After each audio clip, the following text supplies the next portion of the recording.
right, so let's share what we're thankful for in November. This is day 2 of the gratitude challenge.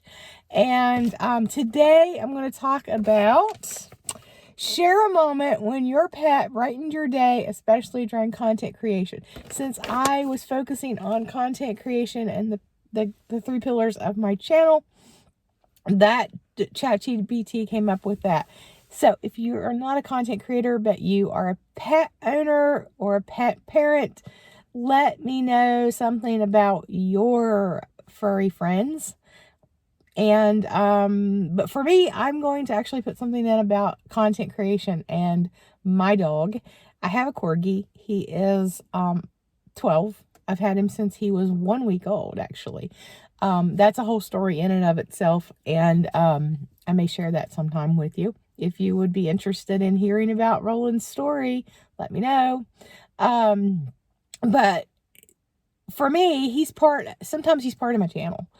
And especially when I was doing the Vlogmas Christmas, he's always underfoot. I mean, he is like my little shadow. So everywhere I go, he's usually around. So if I go back and look at some of those Vlogmas from 2022, you can see him like in the floor laying around because he's always got to be around me.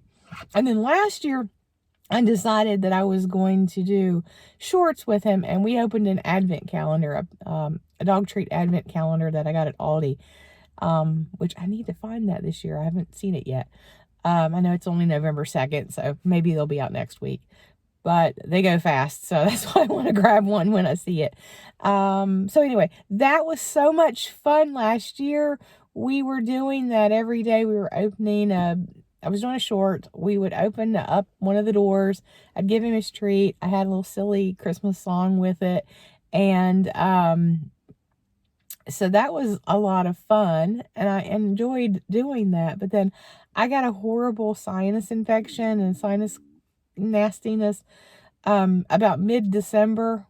And I didn't finish opening. We didn't finish opening it on camera.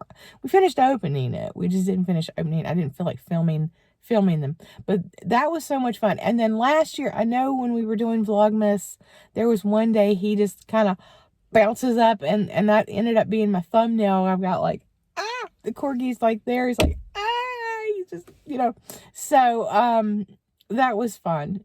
So he's sometimes also. The other day when I was recording my weight loss, I think it's in my weight loss update video, he just randomly knocked the camera over from the tripod, and I kind of left it in. So if you want to check that video out, you'll see like midway through the camera just starts falling, and it was because Roland was sitting right there because he has to be in wherever I am. And I think part of it's he's a herding dog, so he has to have know where everybody is at all times. When my mom was alive and we would go to events, because we used to do a lot of costume contests with him, because he likes to dress up, and I would either take him up on stage, or I'd go and do something to, like, he usually won. A lot of times he would win awards. I'd go get his awards, and he would just start barking and barking and barking because the herd, the pack had separated. So he's very much a herding dog. So whenever I'm separated, I cannot be out of his sight. So, but he does, I think it's so much fun doing videos with him. I just don't do a lot with him because it's hard to wrangle him and do the video at the same time, because I don't have a fenced in yard, and I don't want to let him just kind of roam, because he will see something, take off, and I don't want that to happen. So there's a video I did early in the spring, or not spring, it was in July. It was when I was restarting the channel, of us out in the backyard and looking through my garden that I was trying to start before the drought happened. And somebody had commented about him being tied up, and I'm like, well, he has to be tied up because my backyard's not fenced, and he has a big tie out, a big lead, and he actually does go into the neighbor's yard because my backyard's very tiny.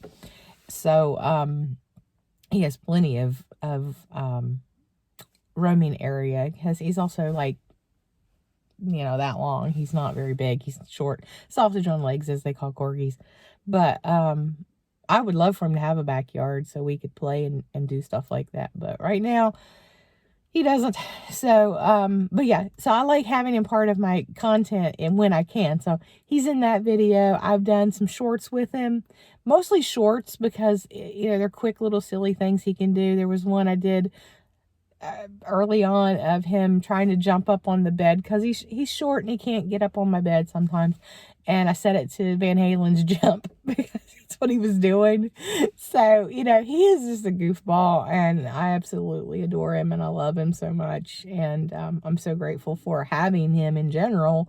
For I've had him for 12 years, and I've had him for almost his entire life.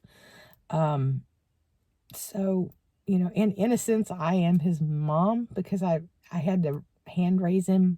Like I said, there's a big story behind it. If you'd like to hear Roland's backstory, let me know. So yeah, what are you thankful for? If you're a content creator, do you include your pets? I know a couple of you that I've watched some of your videos that I hear some barking, and I know a couple of people have some cats that kind of wander in. So yeah, do you include your pets in your content creation?